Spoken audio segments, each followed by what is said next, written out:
প্রিয় দর্শক, আসসালামু আলাইকুম। আমি সাকিব। আজকে আপনাদের আবারও স্বাগত জানাচ্ছি। আপনারা জানেন যে আমেরিকা জুড়ে এখন তুগলকি কাণ্ড চলছে। বিভিন্ন জনকে গ্রেফতার করা হচ্ছে, দেশ থেকে বের করে দেওয়া হচ্ছে।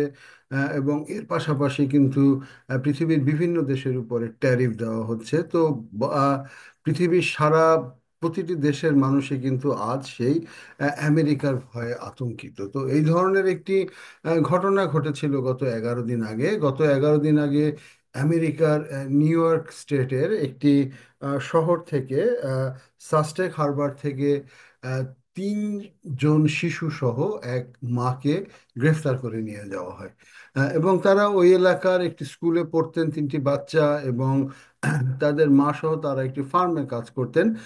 এবং সেই ধরনের একটি পরিবারকে কিন্তু তারা উঠিয়ে নিয়ে যায়, সেটি একটি ছোট্ট একটি শহর, সেই সাস্টেক শহর থেকে। এবং সেখানে আইএস আসে, অর্থাৎ তারা খুঁজতে আসে আহ, আহ, কোনো একটি পর্নোগ্রাফির কিছু একটি করছিল কেউ, এই ধরনের একটি গ্যাংকে বা এই ধরনের একটি দলকে খুঁজতে আসে। কিন্তু খুঁজতে আসার পরে তাদেরকে না পেয়ে সেই বাড়ির পাশেই একটি জায়গা থেকে 3 জন ছাত্রছাত্রী এবং তাদের মাকে গ্রেফতার করে নিয়ে যায়। এবং 17ই মার্চ তারা এই ঘটনাটি ঘটায়। এবং এই ঘটনাটি ঘটানোর পরে যেটা হয় যে সেটা হচ্ছে যে তাদের সেই এলাকার মধ্যে আহ, ব্যাপক ধরনের একটি আন্দোলন শুরু হয়, তারা পথে নামে। এবং এ নিয়ে কিন্তু পৃথিবীর বিভিন্ন মিডিয়াগুলি অনেক বড় বড় নিউজ করেছে। ইউএস এর মিডিয়াগুলি শুরু করে ইউরোপ সহ কানাডা সহ পৃথিবীর বিভিন্ন দেশের মিডিয়াগুলি সেই খবরগুলি খুব গুরুত্বের সাথে প্রকাশ করেছে। এবং আপনারা দেখছেন যে তাদেরকে সেই 3টি শিশু এবং তাদের মাকে অ্যারেস্ট করার পরে হাজার হাজার মানুষ সেই শহরের রাস্তায় নেমে এসেছে। তারা আহ, আমেরিকান ফ্ল্যাগ সহ এবং তাদের মুক্তির দাবিতে কিন্তু তারা রাস্তায় নেমে আসে।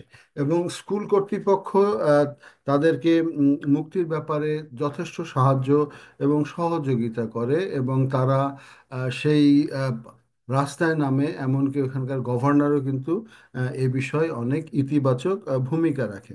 যেমন স্কুলের প্রিন্সিপাল জেমি কুক, তিনি বলেন এই পরিবারটি সেই বাড়িতে থাকতেন যেটি ওই ব্যক্তির বাড়ির পাশেই অবস্থিত। অর্থাৎ আমি যেটা বললাম যে তারা একটি গ্যাংকে খুঁজতে আসছিল বা একটি দলকে খুঁজতে আসছিল, যার বিরুদ্ধে ওয়ারেন্ট ছিল। ভিন্ন ব্যক্তিকে খুঁজতে গিয়ে দরজা ঘুরে শিশুদের হাতকড়া পরিয়ে তাদেরকে নিয়ে যায়। এবং এটা ছিল অত্যন্ত একটি অকল্পনীয় জিনিস।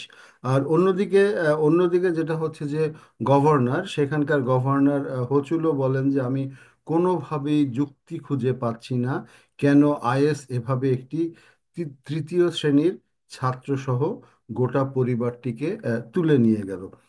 এবং সেই যে 3টি সন্তান, সেই 3টি সন্তানের মধ্যে একজন পরে আহ, তৃতীয় শ্রেণীতে, একজন পরে দশম শ্রেণীতে, এবং আরেকজন পরে মাত্র একাদশ শ্রেণীতে। এবং সেই পরিবারটি ওই অঞ্চলে 15 বছর ধরে ওই ফার্মটিতে চাকরি করছে। তো যাই হোক, এভাবে নিত্য নতুন ঘটনা ঘটছে আমেরিকাতে।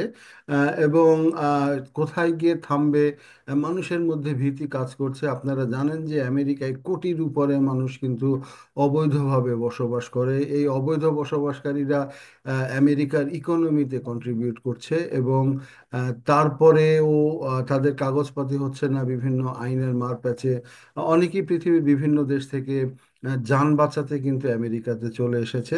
তো আজ তাদেরকে ধরে ধরে পাঠানো হচ্ছে। আমরা এমনও দেখেছি যে গুয়েন্তানামা বে কারাগারে পাঠানো হয়েছে। আমরা এমনও দেখেছি যে অনেকের মাথার চুল কেটে তারপরে তার দেশে পাঠিয়ে দেওয়া হচ্ছে। তো যাই হোক, তো এত কিছুর মধ্যেও এটি একটি স্বস্তির খবর যে 3টি শিশু ছাড়া পেল এবং তাদের মাও ছাড়া পেল। এবং তারা এখন ভালো আছে। এত কষ্টের মাঝেও, এত দুঃখের সংবাদের মাঝেও এটি কিন্তু একটি ভালো সংবাদ।